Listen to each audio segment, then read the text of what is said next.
Alhamdulillah. Sehat semuanya Ibu? Alhamdulillah. Sehat itu nikmat yang luar biasa ya. Allahumma sholli ala Muhammad wa ala alihi wa sahbihi. Semoga Ramadan karunia Allah senantiasa berlimpah kepada kita semua. Dan tak lupa sholawat dan salam senantiasa kita haturkan kepada junjungan kita Nabiullah Muhammad sallallahu alaihi wasallam, kedua kita, tuntunan kita hingga akhir zaman. Tidak ada lagi selain Rasulullah yang punya tuntunan terbaik, contoh terbaik, guru terbaik. Banyak teladan yang bisa kita ambil dari kisah-kisah kehidupan di masa Rasulullah Sallallahu Alaihi Wasallam, bagaimana beliau berinteraksi indah dengan para sahabatnya. Zaman sekarang tidak ada mungkin ya kita temuin sosok seperti itu ya. Namun kita sebagai umatnya wajib menjadikan apa-apa yang beliau contohkan, perkataannya, perbuatannya ya, semua diamnya, bahkan diamnya Rasulullah itu adalah sunnah-sunnah yang harus kita kerjakan. Kenapa? Ya, karena kita umat muslim, Allah tujuan kita wayatuna Al-Quran dusturuna Ar-Rasul qudwatuna. Jadi kita sudah mendeklarasikan diri kita di dalam ikrar ya, syahadat yang kita baca ya. Itu adalah janji yang sahih, janji seorang muslim kepada Tuhannya. Syahadat ini dua kata yang mengikat diri kita dengan ikatan imani ya, ikatan iman yang kuat kepada Ilahi Robbi.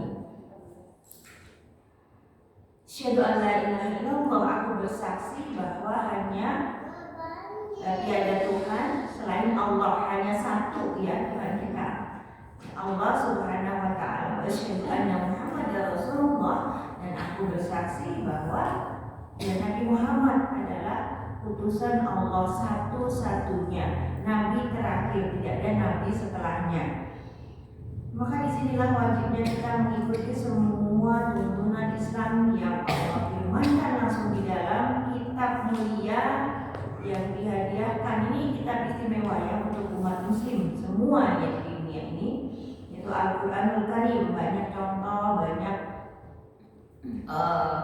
aturan-aturan, hukum-hukum di dalam kehidupan ini ya, dari hal-hal yang remeh-remeh yang kecil hingga masalah-masalah besar, semuanya ada di dalam Al-Quran. Maka salah apabila kita ada masalah maka justru lari dari Al-Quran ya. Larinya kemana Bu biasanya?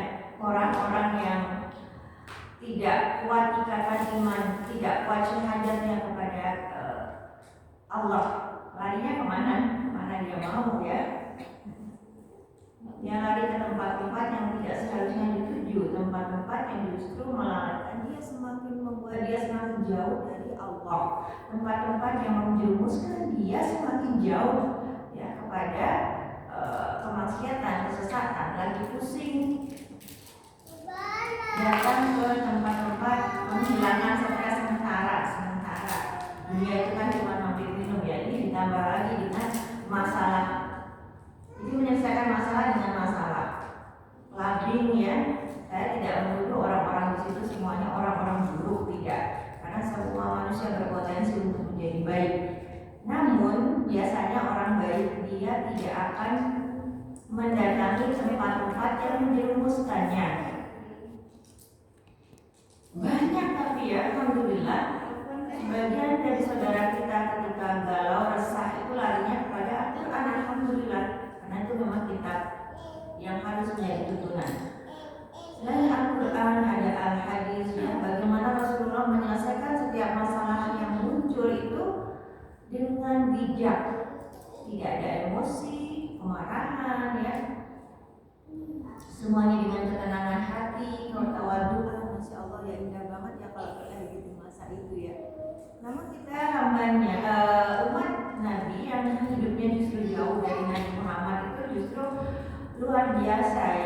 apabila kita bisa menjalankan setiap amalan-amalan baik sunnah-sunnah yang Rasulullah contohkan, karena kita jauh ya dari masanya. Terus kita mampu melakukannya, tantangannya tentu lebih besar, jauh lebih besar, gitu ya. Nah, salah satu Rasulullah memberikan keteladanan adalah melalui hadis. Hadis itu perkataan beliau, perbuatannya, bahkan diamnya, itu sebuah sunnah. Di sini kebagian ini ya yang dipesankan kepada saya, hadis ke-14, berharganya jiwa seorang muslim. Ya, sebetulnya sebuah nyawa ya. Sebentar sebelum kita membahas hadis ini, kalau kita suka nonton film ya, kalau dibilang suka sebenarnya, kalau orang suka itu biasanya rutin. Kalau saya enggak, ya suka sih tapi tidak rutin. Nonton film tentang survival, banyak banget di film-film gitu ya. Apabila kita coba browsing gitu ya, bagaimana berharganya sebuah nyawa itu sampai bisa orang dekat ya, nggak sadar ya kalau lagi ngomong main jauh. Saya kira ya pergi sendiri dari saya, jauh makin jauh. Ya, kalau kita nonton film itu apa ya? Begitu berharganya nyawa, gitu ya, sampai dia berjuang untuk tetap hidup. Life of Pi, dulu ada film lama itu. Bagaimana seorang anak, itu kisahnya anak India sih ya. Dia dalam pencarian jati diri itu nyoba berbagai macam agama yang ada. Di film itu dikasih lihat, Buddha udah, Hindu udah, Islam udah, Kristen udah gitu ya. Nggak tahu agama terakhirnya apa, nggak diceritain di situ. Namun yang jelas nih anak itu kan rasa penasarannya tinggi. Pokoknya sampai suatu peristiwa yang membawa dia itu terdampar di tengah laut bersama satu ekor harimau. Mungkin pernah lihat menonton ya. Nah, bagaimana dia berjuang menyelamatkan dirinya itu luar biasa. Sementara harimau itu bukan harimau kayak di film-film kartun yang nurut gitu ya, enggak. Ini harimau liar yang harimau sirkus kalau nggak salah, yang mau dibawa ke area sirkus gitu ya. Kemudian kapalnya mengalami kecelakaan yang dia harus bertahan di apa itu namanya Bu, skoci ya, kapal penyelam, kapal kecil untuk menyelamatkan awak kapal ini. Nah itu di situ nggak tahu gimana ceritanya ada harimau juga di situ. Kebayang Bu, satu skoci kan kecil, dia harus berbagi tempat dengan harimau. Di situ ada ikan di dalam skoci itu ya, atau dia nyari ikan ya. Nah di situ dikasih makan tuh harimaunya.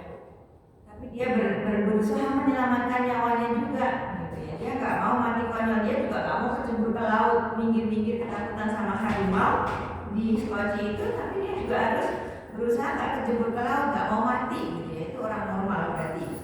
Ya normal, manusia itu pasti berusaha, itu secara fitrah dia akan menyelamatkan. Fitrah ada di sini fitrah.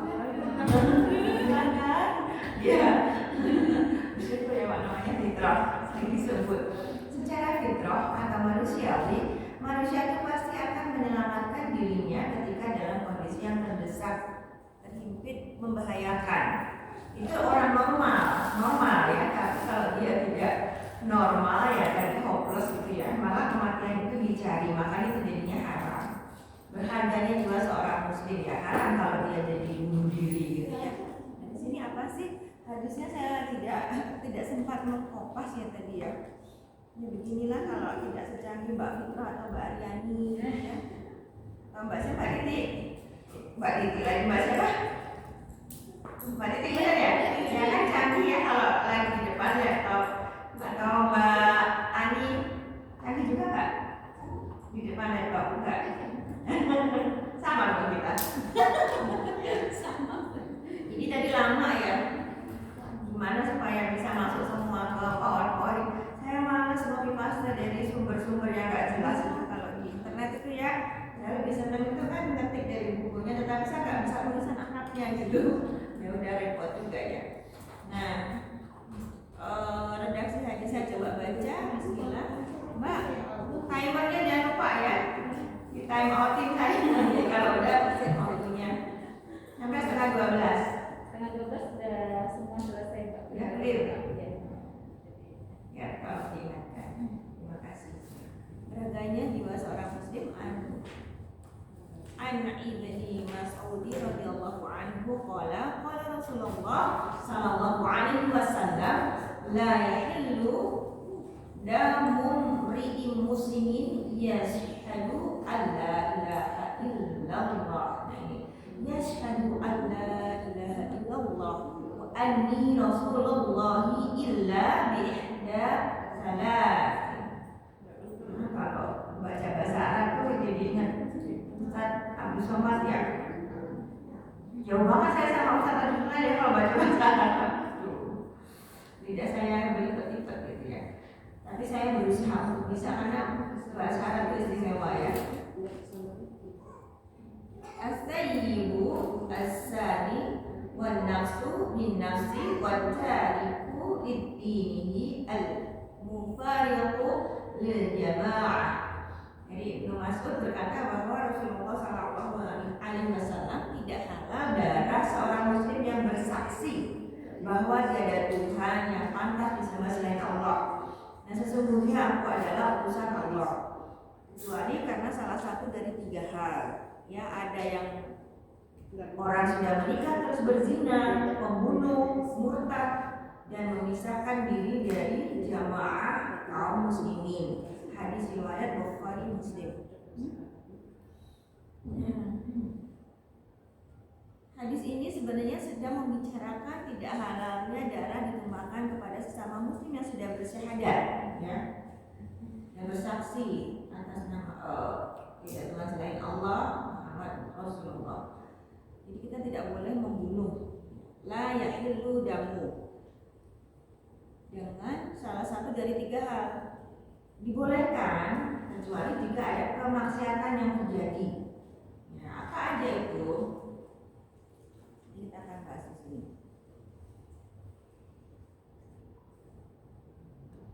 Kemaksiatan yang membolehkan darah seorang muslim untuk dibunuh yaitu perbuatan membunuh, yang mengambil nyawa orang lain tanpa alasan yang jelas, yang membunuh dengan sengaja. Yang kedua karena berzina, yang ketiga karena murtad, yang keempat karena keluar dari jamaah muslim. Jadi banyak. Untuk yang keempat ini ada persepsi keluar dari jamaah muslim itu dari apa ya, aturan-aturan Islam yang berlaku, dari kepemimpinan yang ada, ya, dari amal, pondasi amal seorang muslim, ya, keluar dari sholatnya, ya, seperti itu, ya. Nanti akan dijelaskan di dalam hadis ini. Kita belajar sama-sama, ya, saya juga belajar di sini, ya. Hadis ini menunjukkan bahwa asalnya darah muslim yang bertauhid tadi adalah ditumpahkan ketika sudah bersyahadat, mengerjakan sholat, menunaikan zakat, sebagaimana disebutkan di hadis 8, ya, terdahulu. Nah, haramnya darah seorang muslim itu disebutkan pula di dalam hadis lain, ya, sesungguhnya darah kalian, harta benda kalian, kehormatan kalian haram atas kalian, seperti terlarangnya di hari ini, bulan ini dan negeri ini. Kemudian kita coba bahas tentang poin yang pertama. Apa sih yang menyebabkan sebenarnya sejatinya kita tuh nggak boleh saling membunuh, gitu ya. Intinya kita tidak boleh mencabut nyawa orang lain, itu haknya Allah. Kecuali ini ada boleh kita melakukannya sebagai kisos. Apa sih kisos itu? Jadi hukuman bagi yang membunuh dengan sengaja, yaitu hukumannya dibalas dibunuh kembali. Dalam surat Al-Maidah ayat 45 Allah berfirman, dan telah kami tetapkan di dalamnya Taurat bahwa jiwa dibalas dengan jiwa.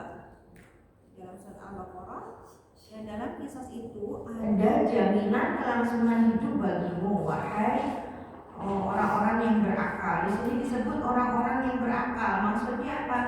Allah memuliakan kita dengan kalimat kamu itu berakal. Kamu bisa berpikir kan, gitu ya. Jadi sebenarnya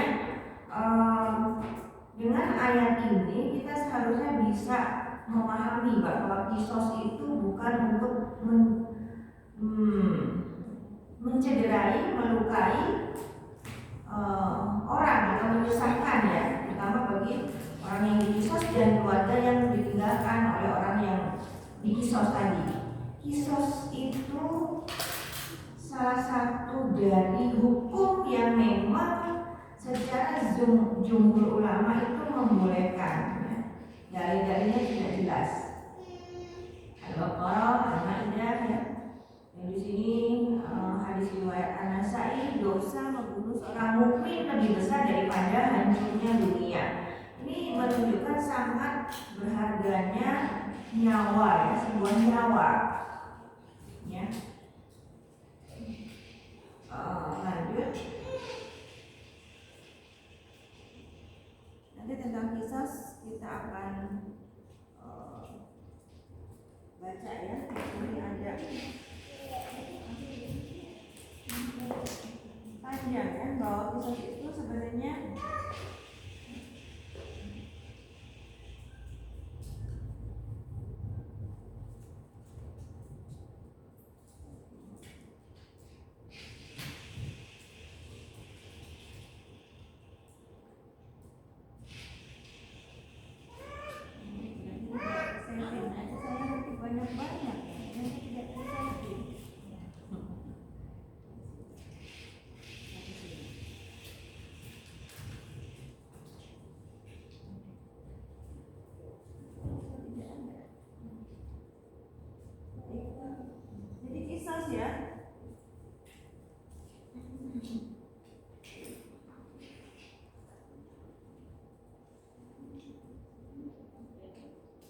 Berdasarkan surat Rasulullah kepada Amr bin Hazm bahwa seorang lelaki harus dibunuh kembali atau dikisos akibat membunuh seorang wanita. Terdapat hadis yang sahih yang menyatakan bahwa Rasulullah pernah mengkisos lelaki Yahudi yang membunuh budak wanitanya. Hukuman kisos ini bisa gugur jika ahli waris yang terbunuh tadi memaafkan si pembunuh. Nah, jadi gitu ya Bu, kisos. Tapi kita di Indonesia belum ya Bu ya, belum berjalan hukum Islam ya. Kita nggak bisa mengkisos orang gitu ya, karena kita belum menjadi sebuah jamaah muslimin ya, yang total yang secara menyeluruh ya, sedunia gitu ya. Umat muslim sekarang masih dalam kondisi yang terpecah-pecah. Nah, di sini kita pelajari salah satu hukumnya memang ada di dalam Al-Quran, bahwa kisos itu memang ada, bukan mengada-ada atau bukan. Kalau ada yang mengatakan Islam itu kejam, bentar-bentar kisos, bentar-bentar potong tangan, bentar-bentar rajam. Kebayang Bu? Itu ketika dilaksanakan di zaman Nabi, ya ada yang mencuri dipotong tangannya, itu ada aturan-aturan memotongnya juga, nggak asal potong gitu ya. Kemudian ada pengobatan setelahnya. Itu mencegah, ya, mencegah atau lebih tepatnya itu memberikan efek jerah supaya tidak berulang kejadian yang sama, kemaksiatan yang sama. Kebayang sekarang Bu, aduh, masya Allah ya, ngeri sekali ya, kejahatan itu sudah merajalela, beranak pinak, berkembang biak dengan derivat-derivatnya ya, bentuk-bentuk yang macam-macam artinya ya, mutasi ya, mutasi kemaksiatan kalau boleh dibilang. Kalau pandemi itu ada COVID, itu ada mutasi apa namanya Bu? Virus. Sekarang jadi apa Mbak yang terakhir? Apa? Ya Omicron itu ya, Omicron. Bisa banget ya. Virus amin. Kadang mikir kok bisa tahu itu namanya, siapa yang ngasih nama? Nah, itu urusan dia lah, pokoknya ilmuwan itulah sedang meneliti. Orang kalau sedang meneliti ya, ilmuwan itu sebenarnya banyak biasanya juga Bu, memberikan penelitian. Tapi sayangnya mereka kalau keyakinannya tidak diimbangi dengan keyakinan keimanan yang benar, maka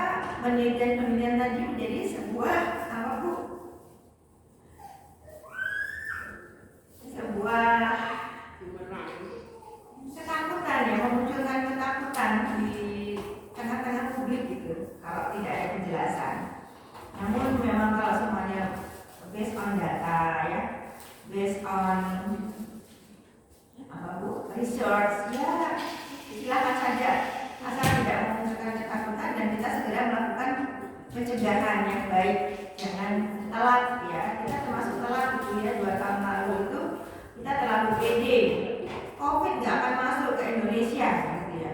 Siapa yang bisa jamin gitu ya? Itu kan makhluknya Allah yang menentukan juga. Allah masuk gimana? Kok kamu mendahului dengan statement itu gitu ya?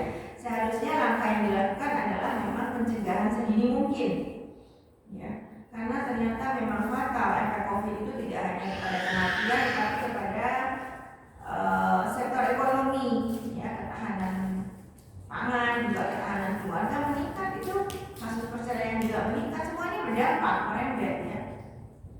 Jadi yang perlu kita lakukan, kita tidak boleh terlalu pede juga ya, bahwa sekarang COVID sudah hilang misalnya ya. Kita tetap harus hati-hati ya, menjaga disiplin prokes, protokol kesehatan tetap harus kita kedepankan. Nah, kembali kepada masalah ini,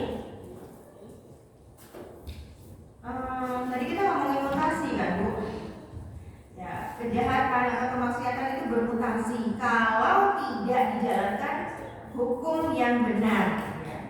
Kita berdoa semoga ya di dunia ini terwujud jamaatul muslimin, muslim yang bersatu, sehingga hukum-hukum Islam yang memang ada tuntunannya di dalam Al-Quran itu dijalankan. Tidak sekali ketika aturan-aturan Islam itu berlaku di masyarakat, di negara ya, seluruh negara, lintas negara. Karena ketika orang berbuat maksiat tadi ya, membunuh, kalau tidak dihukum dengan jelas ya, dibunuh lagi ya dengan kisos, muncul lagi pembunuhan-pembunuhan berikutnya karena dia merasa paling di penjara 10 tahun, 25 tahun, seumur hidup masih bisa makan gratis di penjara. Itu orang yang kejahatan di dalam dirinya tuh otaknya udah bebal ya, sudah naudzubillah, sudah kebal gitu dengan kejahatan. Paling juga nanti pelecehan seksual, perzinahan sekarang. Kalau di zaman Rasulullah langsung dihukum rajam, walaupun ada urut-urutannya ya tentang zina itu ya, harus ada orang berselisihnya Pak mengenai hubungan berzina yang sudah menikah, apakah dihukum dengan cambuk terlebih dahulu atau rajam, ataukah langsung rajam ya. Terus hukuman rajam harus mengajukan 4 orang saksi dan dia harus mengakui sendiri perbuatannya atau dia mengakui sendiri perbuatannya. Nah itu kan adil sebenarnya. Sebelum masuk ke hukuman rajam itu harus ada saksi-saksi yang jelas. Kalau nggak bisa menghadirkan saksi, hukuman tidak bisa dilakukan.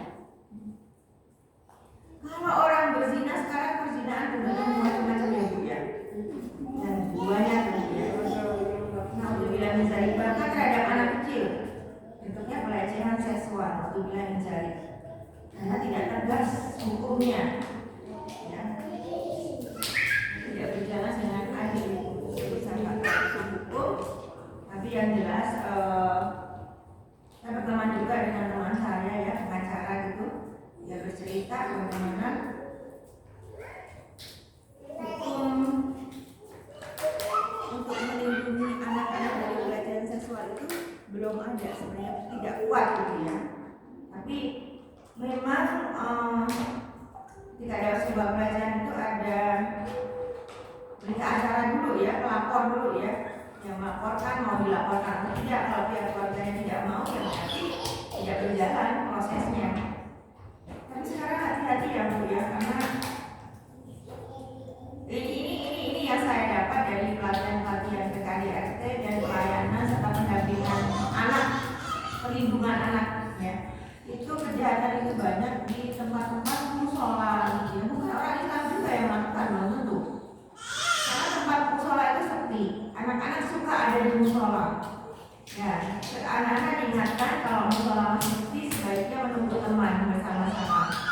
Atau jika ada orang asing yang masuk yang kita tidak kenal. Nah, sebenarnya pendidikan pertama yang diberikan adalah sentuhan sih ya Bu ya. Tidak boleh sembarang orang itu menyentuh tubuh kita. Kalau sudah ada sentuhan yang tidak wajar dari orang lain di luar selain kepala, guncangan tangan itu berarti berbahaya dan si anak harus menghindar, menjauh sesegera mungkin. Karena memang ada kejadian ketika sholat di musola dia sendirian, ada pelecehan dilakukan terhadap dirinya, dia diam saja. Pertama, banyak hal ini yang perlu dicermati. Dia tidak tahu bahwa menggugurkan sholat itu boleh dalam keadaan darurat. Ini anak belum paham, jadi dia tetap sholat. Sementara dia dijahati. Saya nggak mau menyebutkan, mungkin kalau orang-orang yang biasa memberikan pelatihan-pelatihan tentang pelecehan seksual itu enak ya ngomongnya, saya nggak bisa. Jadi dia diperlakukan seperti itu dari belakang ya, dari belakang ada tubuhnya gitu ya, anak laki ini ya, kita bisa menebak ya. Dan dia baru mengadu ke rumah, orang-orang udah nggak ada gitu ya. Itu di daerah Jatimulya. Iya, dan di Kalikia banyak kejadian seperti itu.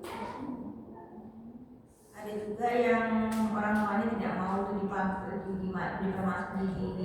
kasihkan ya, proses hukum ya, nggak mau ya, seperti itu Bu. Jadi sekarang kalau memang hukum Islam tidak berjalan, berarti kita harus menjadi agen-agen yang menyampaikan kebaikan. Bagaimana melindungi diri dan anak kita dari pelecehan-pelecehan orang yang tidak bertanggung jawab ya. Kemudian mulai dari diri kita menjauhi hal-hal yang mendekati perzinaan di dalam Al-Isra ayat 32. Karena sebenarnya hukum berzina itu jumhur ulama, jadi semua ulama itu sepakat bahwa hukuman bagi pelaku zina itu ya harus dirajam ya, sampai mati apabila dia sudah dalam kondisi yang menikah. Jadi yang halal kok yang haram. Kemudian ada kisah juga ya, seorang wanita datang dalam keadaan hamil dan berkata kepada Rasulullah Sallallahu Alaihi Wasallam, aku telah melakukan sesuatu perbuatan yang perbuatan tersebut layak mendapat hukuman rajam. Jadi dia sudah mengakui dirinya, maka laksanakanlah hukum had pada diriku. Nabi Sallallahu Alaihi Wasallam lantas memanggil wali wanita tersebut dan berkata kepada walinya, berbuat baiklah pada wanita ini bila sudah melahirkan kandungannya, datanglah kepadaku dengan membawa dirinya. Jadi hamil melahirkan tidak menggugurkan hukuman tadi, setelah melahirkan hukumannya dilaksanakan. Jadi wanita tadi melaksanakan hukuman setelah melahirkan, lalu diikat pakainya dengan erat, jadi awalnya ditutupin ya. Ketika melakukan rajam itu tidak mengumbar aurat ini. Mungkin ada cerita-cerita di kawasan bumi Indonesia ya, seenaknya sendiri melakukan rajam itu juga nggak boleh. Memang kita belum berlaku hukum Islam, tidak boleh dilakukan hukum itu. Kalau di Nauru Aceh Darussalam mungkin sudah ya,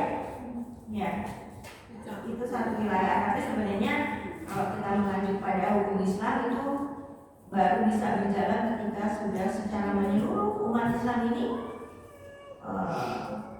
memahami gitu ya aturan-aturan Islam.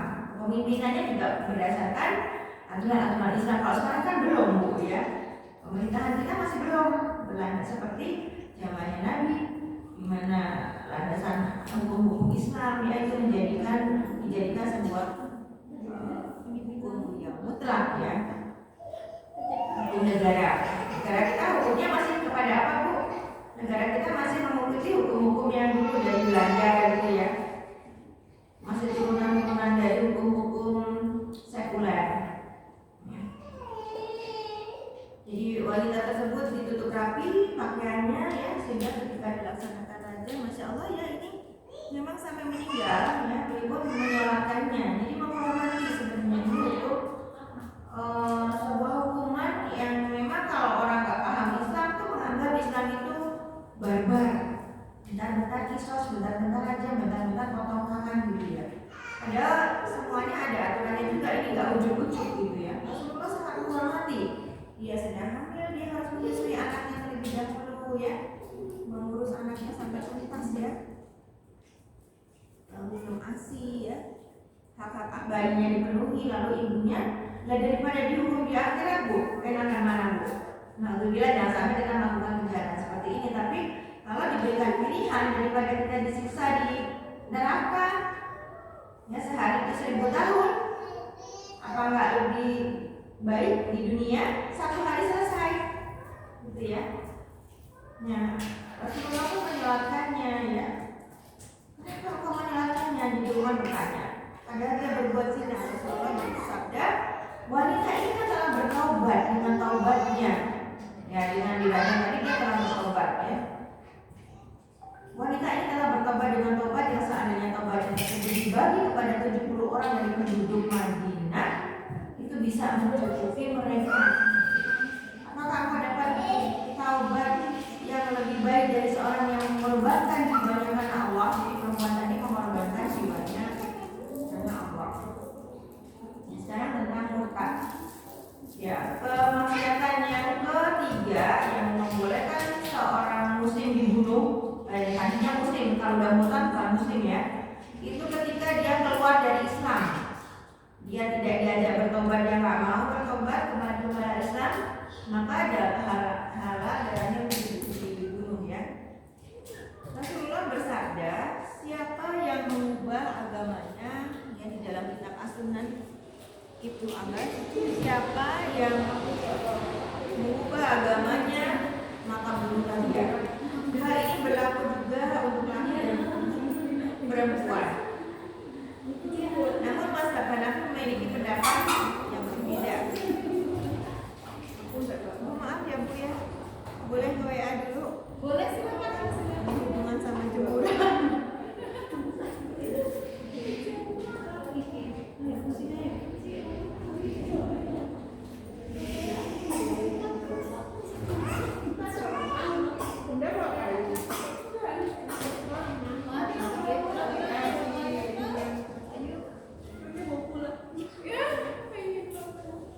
Silakan Bu yang punya jemuran.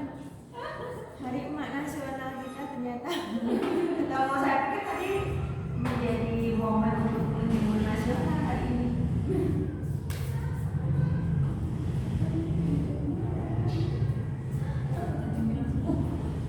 Ya. Nah, tentang bagaimana kalau dia wanita yang murtad, kalau laki-laki kan tadi dia boleh wajib dibunuh, kalau perempuan bagaimana? Nah, mazhab Hanafi memiliki pendapat yang berbeda. Wanita yang murtad tidak dibunuh, hanya dipenjara saja sampai dia bertobat atau mati di dalam penjara. Ya. Berdasarkan hadis Nabi bahwa Rasulullah melarang membunuh wanita manapun dalam peperangan tanpa membedakan dia wanita kafir dari aslinya ataupun dia murtad. Jadi wanita dikhususkan wanita murtad di penjara antara dia diminta atau nggak mau, biarkan dia di dalam penjara hingga mati. Segitunya ya.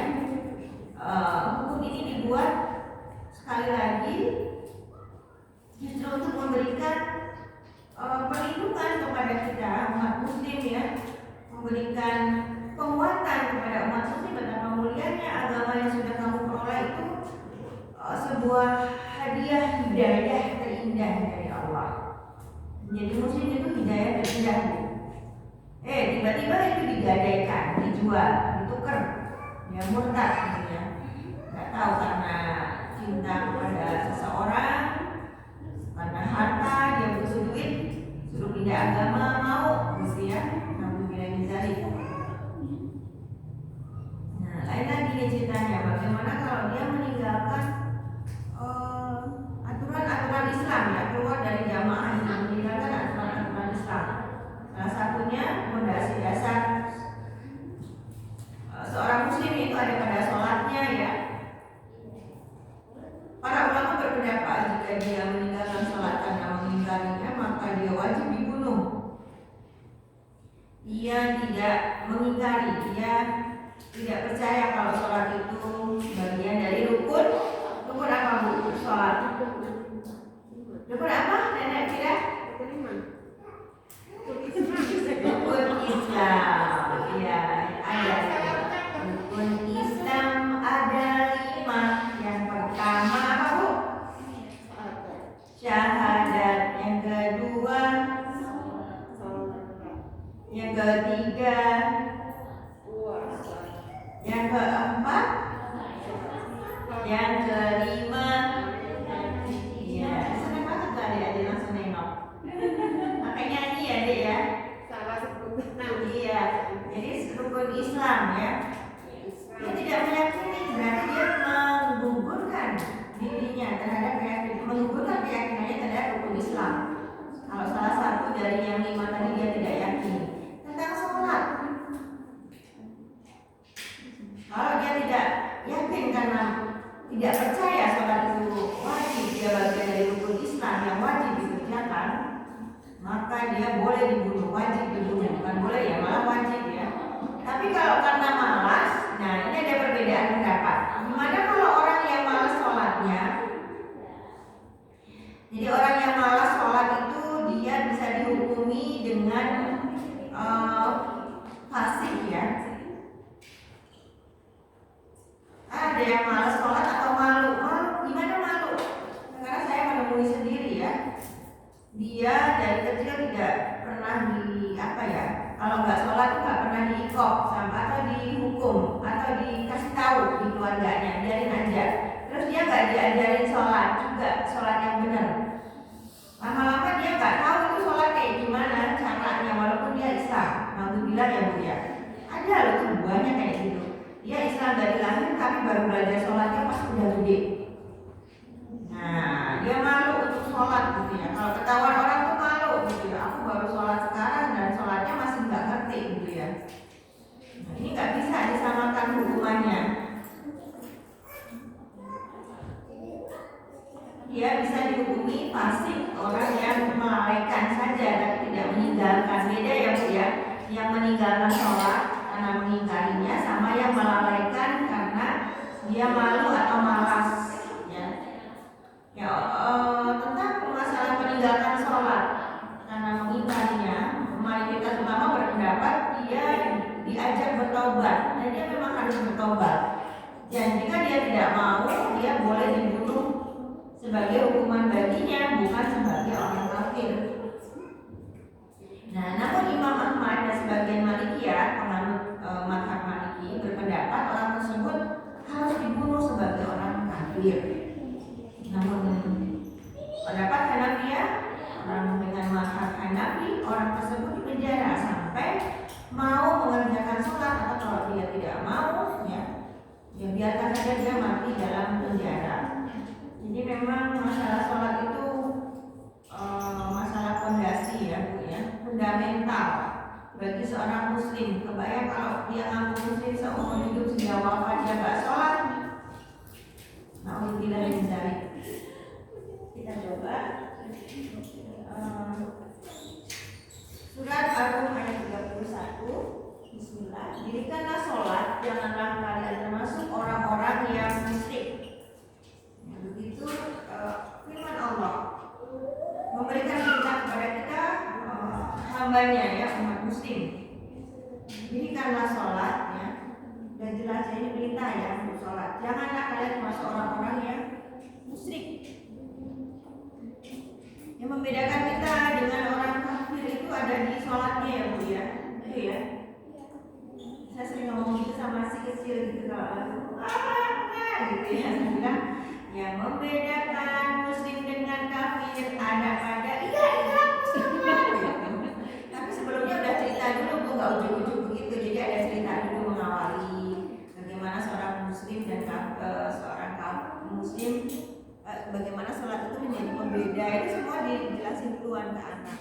Baru itu jadi satu kata kunci kalau dia lagi malas sholat. Kita keluarkan jurus kita. Daripada ngomel Bu ya, ibu jangan senang ngomel. Tapi ngomel itu sehat sih. Asal tidak berlebihan. Kalau kita nggak ngomel itu kayaknya kayak bawang nggak pakai bumbu, gitu ya. Nah, dalam surat At-Taubah, apabila mereka bertobat dan melaksanakan, Allah berfirman, apabila mereka bertobat dan melaksanakan sholat serta menunaikan zakat, nah maka mereka adalah saudara kalian. Jadi buat orang-orang yang sudah bertobat, kita harus mau memaafkan ya Bu ya. Allah itu Maha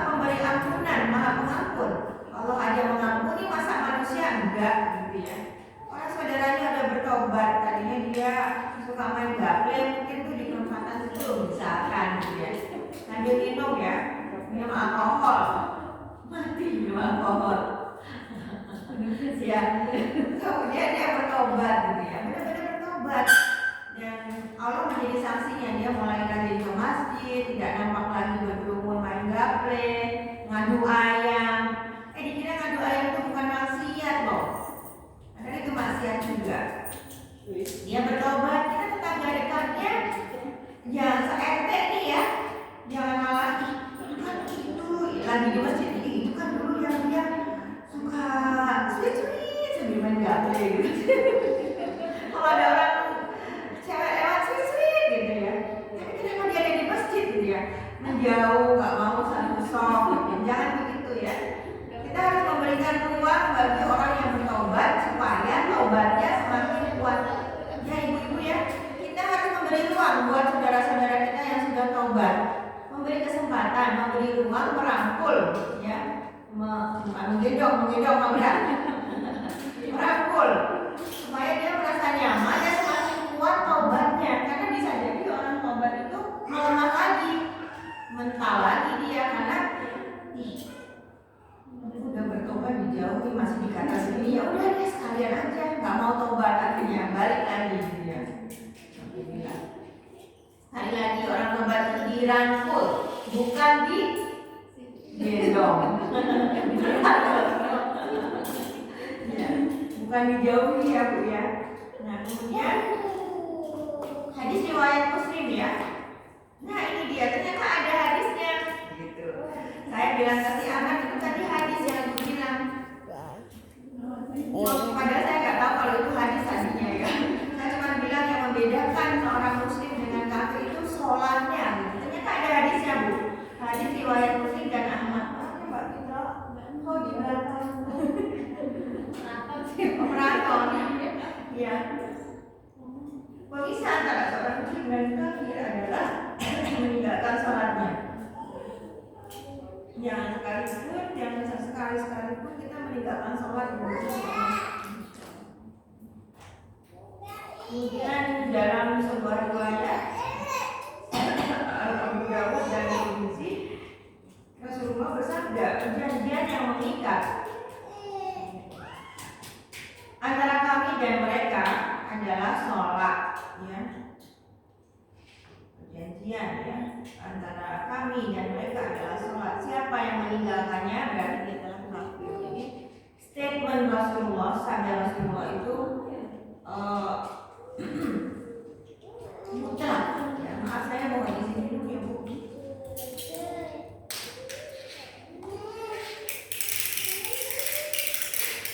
Ini beneran buat saya kan ada di sini loh. Oke. Aku salah saya. Terima kasih. Kemudian yang berikutnya, ini yang terakhir intisari hadis tadi ya. Sebenarnya hadisnya mah pendek. Alhamdulillah sebelum disemprit sudah selesai nih. Hadis ke-14, berharganya jiwa seorang muslim. Intisarinya apa sih? Ngomongin masalah jiwa. Di agama yang diakui itu adalah agama, bahwa sesungguhnya agama yang diakui adalah agama yang dianut dan dijalankan jamaah muslim ya, karena mereka kelompok mayoritas baru, hukum-hukum yang tadi disebut di atas itu bisa dilaksanakan, maksudnya begitu ya, hukum kisah, hukum rajam ya, potongan dan sebagainya. Nah kemudian yang kedua, anjuran untuk komitmen di dalam jamaah muslim. Kita nggak boleh memisahkan diri dari jamaah, karena seorang muslim yang terpisah dari rombongan jamaahnya itu seperti kambing atau domba yang dikejar-kejar serigala sampai dimakan. Enak nggak Bu sendirian itu? Nggak enak, dan pasti tidak ada orang yang mau sendirian. Di sini ada hikmah positifnya bahwa hidup bersosialisasi itu sunatullah ya. Jadi sebenarnya tidak ada orang yang bisa hidup sendiri. Yang kapan ya saya mengisi di sini atau di mana ya? Mengukur diri sendiri aja nggak bisa. Jangankan dirinya,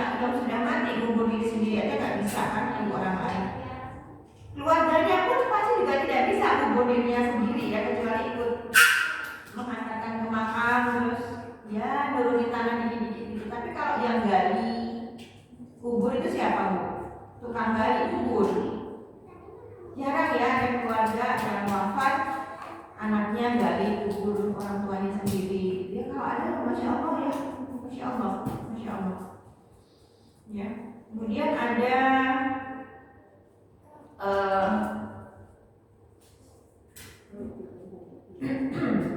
sakit ya, nggak usah meninggal aja, dia sakit COVID kan diambilkan di rumah, dia nggak bisa kan belanja memenuhi kebutuhannya kalau tidak uluran tangan orang lain ya, tidak datang uluran tangan orang lain. Itu menunjukkan bahwa kita itu makhluk sosial ya, dan mutlak ya. Bersosialisasi itu hukumnya mutlak karena dia memang sunatullah gitu ya. Nggak ada orang yang bisa hidup sendiri. Terlalu sombong kalau dia bilang nggak penting orang lain, nggak pernah nyapa tetangga kalau nggak disapa duluan, nggak peduli jemuran tetangga depan rumah jatuh, lewat aja, crot gitu, kena kotoran ya bu baju. Kita ambil aja bu, nggak usah perlu yang tuan rumahnya lihat aja. Yang penting Allah melihat amal kita. Kemudian apa? Enggan menegur tetangga. Kalau udah lewat komplek itu bukan tetangga. Tetangga itu dipersempit, cuma satu komplek doang. Nah kalau kompleknya kayak DPR ini kan gede banget ya, belum tentu setiap blok kenal ya. Kenal semua? Mbak Indah. Ini Mbak Indah bukan? Oh Mbak Heni, ini Mbak Indah ya. Mbak Heni, Bu siapa Bu? Bu Dita. Kenal Bu? Komplek ini semua blok. Ada berapa blok ini di sini? Oh 400. Begitu juga ya. Kalau satu RT ada itu berapa ya?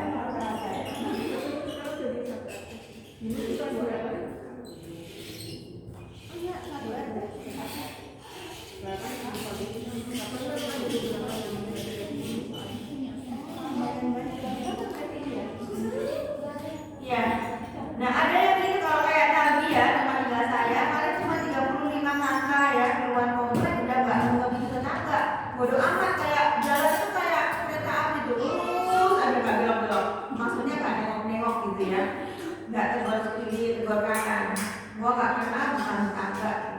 Ada tetangga itu 40 depan, belakang, kiri kanan, serong kiri, serong kanan, tenggara, bu, timur barat, timur laut. Timur barat ada nggak? Timur laut, itu semua tetangga kita 40. Jadi banyak banget tetangga. Jadi intinya kita jadi orang yang senang bertegur sapa dan peduli sama orang lain ya bu ya. Ini mengingatkan diri saya juga. Kemudian intisari yang ketiga, larangan melakukan kemaksiatan di atas. Jelas-jelas nggak boleh karena hukumannya sebenarnya sudah jelas kalau hukum Islam berlaku ya. Kenapa hukuman itu ada? Berarti menunjukkan sebuah hukuman itu bu ada, itu menunjukkan tingkat kemaksiatannya. Kenapa Rasulullah sampai menajam orang yang berbuat zina? Lihat tingkat kemaksiatannya, dia berbahaya kalau dibiarkan saja. Itu kayak corona ini bu, cepat menularnya zina itu. Ya, kalau dibiarin banyak orang yang senang melakukannya karena memang dalam pandangan nafsu zina itu enak. Dalam pandangan Allah itu langka, itu tidak maksiat. Keempat, mendidik masyarakat untuk senantiasa takut kepada Allah. Ihsan, merasa dilihat oleh Allah walaupun kita nggak melihat. Di tempat sepi, ramai sama baik gitu ya. Nggak mau melakukan sebuah kemaksiatan, apalagi berbuah-buah kemaksiatan ya. Sebuah aja hukumannya kayak gini, gimana berbuah-buah.